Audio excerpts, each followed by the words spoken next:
99,150 metric ton कांदा निर्यातीला परवानगी दिली आहे। 2000 मेट्रिक टन कांदा मध्य पूर्वेकडील देशांसह युरोपियन देशात निर्यात करण्यात येतोय आणि 6 देशात कांदा निर्यात होईल।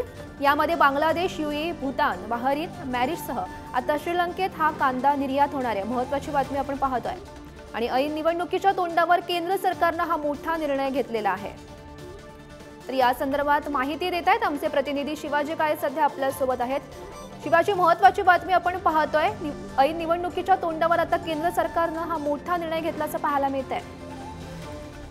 तसं पाहिलं तर आपण साधारणपणे नाशिक असो, दिंडोरी असो, अहमदनगर दक्षिण आणि शिर्डी या 4 लोकसभा मतदारसंघाचा उत्तर महाराष्ट्रामध्ये ज्या ठिकाणी निवडणुका होणार आहेत त्या ठिकाणी मोठ्या प्रमाणात कांदा उत्पादक शेतकरी होता आणि गेल्या काही दिवसांपासून कांदा उत्पादक शेतकऱ्यांच्या तीव्र प्रतिक्रिया आपल्याला पाहायला मिळत होत्या आणि या दृष्टिकोनातून त्या तीव्र प्रतिक्रिया लक्षात घेता पुन्हा एकदा सरकारची ही बाब लक्षात आली। त्यातली त्यात काल जर आपण पाहिलं असेल तर 2000 मेट्रिक टन तोही गुजरातच्या कांद्याच्या निर्यातीची परवानगी मिळाली होती। त्यामुळे महाराष्ट्रासाठी सरकार निर्णय घेत नाही, मात्र गुजरातसाठी निर्णय घेतं अशा देखील तीव्र भावना शेतकऱ्यांच्या उत्पन्न झाल्या होत्या, निर्माण झाल्या होत्या आणि त्या आपल्याला पाहायला मिळत होत्या। त्यानंतर आज जर पाहिलं तर तातडीने सरकारने हा निर्णय घेतलेला आहे। या निर्णयामध्ये 2000 मेट्रिक टन या अगोदरचा जो कांदा निर्यात केला होता त्याचा समावेश आहे। त्याचबरोबर 99,150 मेट्रिक टन जो कांदा निर्यात करण्याचा निर्णय घेण्यात आला। खास करून यामध्ये लासलगाव बाजार कमिटी ही महाराष्ट्रातील नाही तर आशिया खंडातील सगळ्यात मोठी बाजारपेठ आहे। यामधून मोठ्या प्रमाणात हा कांदा निर्यात केला जाणार आहे। 6 देशांमध्ये हा कांदा निर्यात केला जाणार आहे।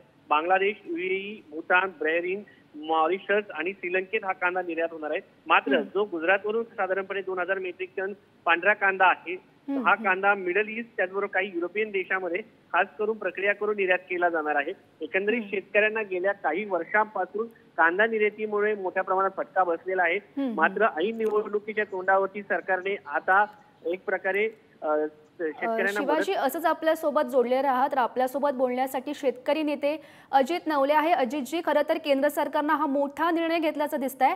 99,150 मेट्रिक टन कांदा आता निर्यातीला परवानगी देण्यात आली आहे, तुमची प्रतिक्रिया? सुरुवातीला पांढरा गुजरातचा कांदा निर्यात करण्याच्या बद्दलच्या बातम्या आल्या, त्याचा मोठा असंतोषाचं रूपांतर होईल आणि उर्वरित महाराष्ट्र आणि इतर देशांमधला कांदा हा तसाच ठेवून केवळ गुजरातचा कांदा निर्यात होतोय याचा निवडणुकीत फटका बसेल याचे कदाचित संकेत पोहोचल्यामुळेच हा निर्णय घेण्यात आलेला आहे। दुर्दैवानं जेव्हा हस्तक्षेप करायला पाहिजे होता तेव्हा झाला नाही, निवडणुका येण्याची वाट पाहिली गेली, तोपर्यंत आमच्या हातातला कांदा बहुतांशी व्यापाऱ्यांकडे निघून गेला, मोठं आर्थिक नुकसान शेतकऱ्यांना झालं आणि मग उशिरा निवडणुकीच्या पार्श्वभूमीवर हा निर्णय घेण्यात आलेला आहे। हे शेतकऱ्यांचं दुर्दैव आहे। यापुढे तरी निवडणुका मतं यांच्या पलीकडे जाऊन शेतकऱ्यांचं हित आणि भारतीयांचं हित याप्रमाणे निर्णय घेतले तर खूप बरं होईल, अशा प्रकारच्या भावना आज माझ्यामध्ये आणि शेतकऱ्यांमध्ये आहेत। नक्कीच अजितजी, धन्यवाद पुढारी न्यूजला दिलेल्या या प्रतिक्रियेसाठी।